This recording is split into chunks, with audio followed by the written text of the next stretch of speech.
जय हिंद दोस्तों।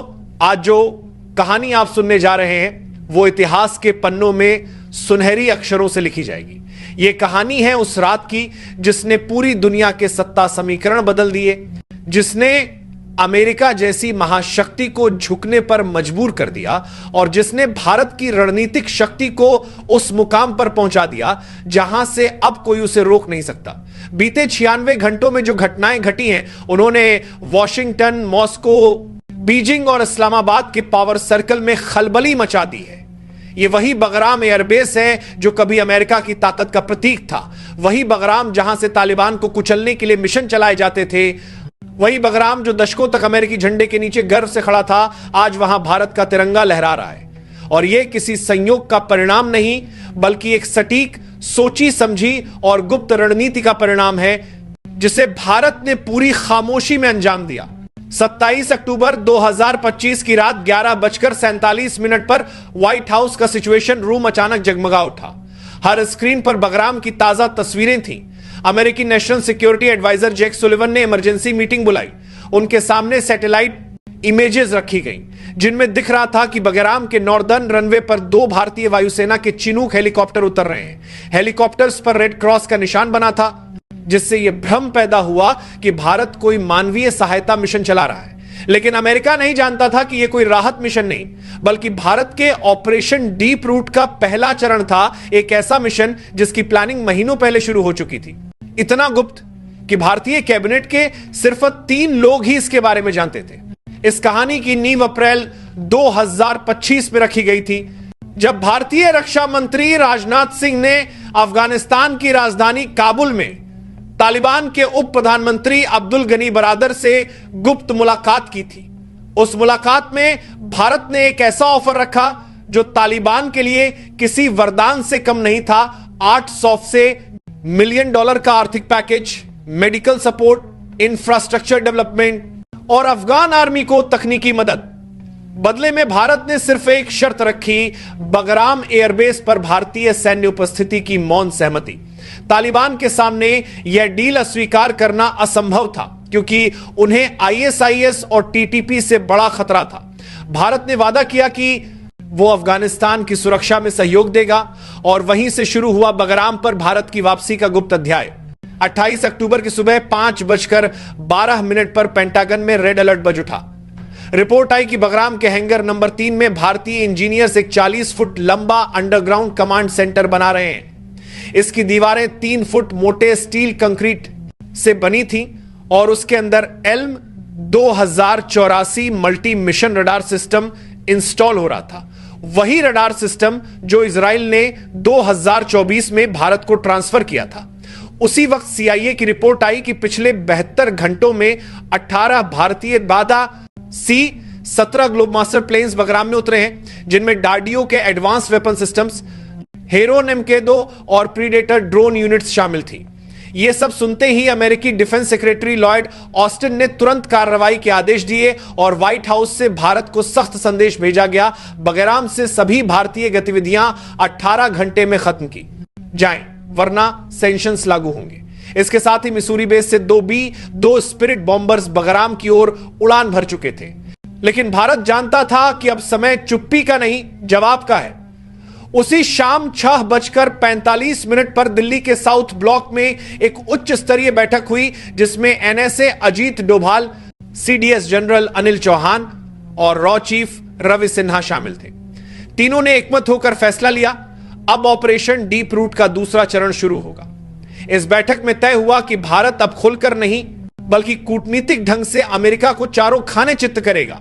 उसी रात रूस के राष्ट्रपति व्लादिमीर पुतिन ने अपने डिफेंस मिनिस्टर को आदेश दिया कि S-400 की एक पूरी रेजिमेंट ताजिकिस्तान बॉर्डर पर तैनात की जाए और बगराम की ओर आने वाली किसी भी हवाई गतिविधि को रोकने के निर्देश दिए जाए। कुछ ही घंटों बाद इजराइल ने भारत को 12 स्पाइडर एयर डिफेंस यूनिट्स की इमरजेंसी डिलीवरी का आदेश दिया। जापान ने अपना जाडेसन सैटेलाइट नेटवर्क भारत के साथ रियल टाइम शेयरिंग पर लगा दिया और ऑस्ट्रेलिया ने अपने P-8 पोसाइडन एयरक्राफ्ट्स को हिंद महासागर से अफगान क्षेत्र की ओर भेज दिया। दुनिया को खबर तक नहीं लगी, पेंटागन को भनक भी नहीं लगी कि भारत ने पूरी बाजी पलट दी है। 29 अक्टूबर की सुबह 4:17 पर बगराम के कंट्रोल टावर पर भारतीय वायुसेना का तिरंगा फहराया गया। उस क्षण इतिहास ने करवट ली। रूस ने आधिकारिक बयान जारी किया कि बगराम में भारत की मौजूदगी मध्य एशिया की स्थिरता के लिए आवश्यक है। यह बयान सुनते ही वॉशिंगटन में हड़कंप मच गया। बी, 2 बॉम्बर्स उस समय डिएगो गार्सिया के ऊपर थे और रूस के S-400 की रेंज में घुसने की हिम्मत किसी में नहीं थी।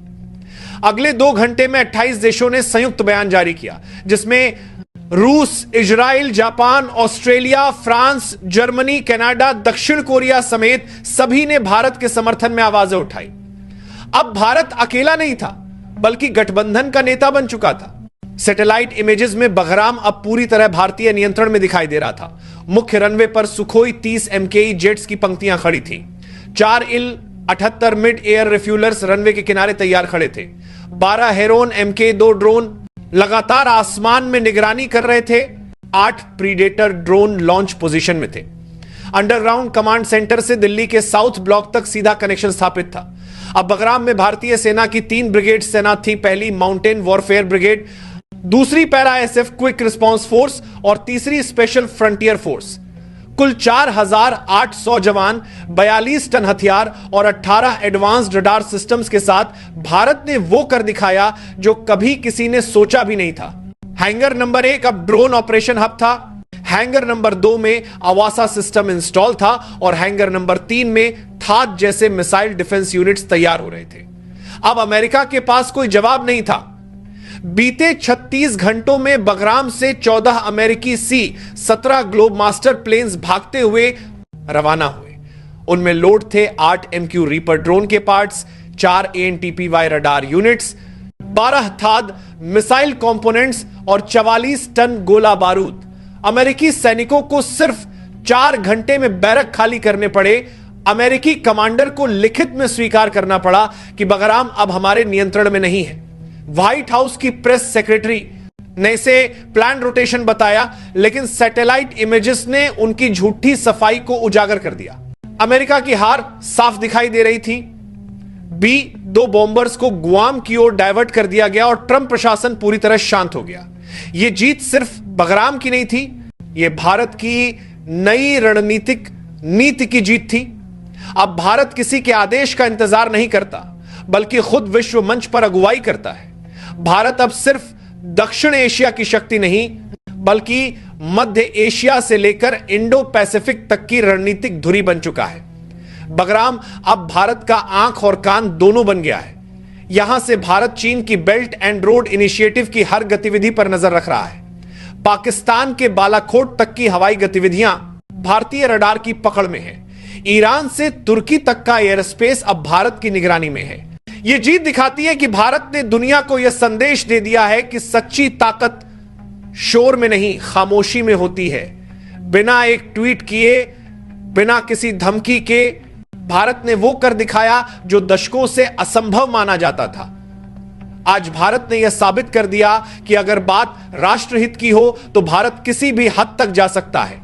यह जीत भारत की नीति, उसके धैर्य और उसकी दूरदर्शिता की जीत है। तो दोस्तों, अब आपकी बारी है। अगर आपको गर्व है इस देश पर तो इस वीडियो को अभी लाइक करें, चैनल को सब्सक्राइब करें और कमेंट में जय हिंद लिखें। बताएं कि आप किस शहर से हैं, क्योंकि जब देश की बात हो तो हर आवाज मायने रखती है। यह सिर्फ एक कहानी नहीं, यह भारत की आत्मा की कहानी है, जो कहती है हम शांति के पुजारी हैं, पर अगर चुनौती दी गई तो हम वो सन्नाटा हैं जिससे दुश्मन कांप उठता है। जय हिंद, वंदे मातरम।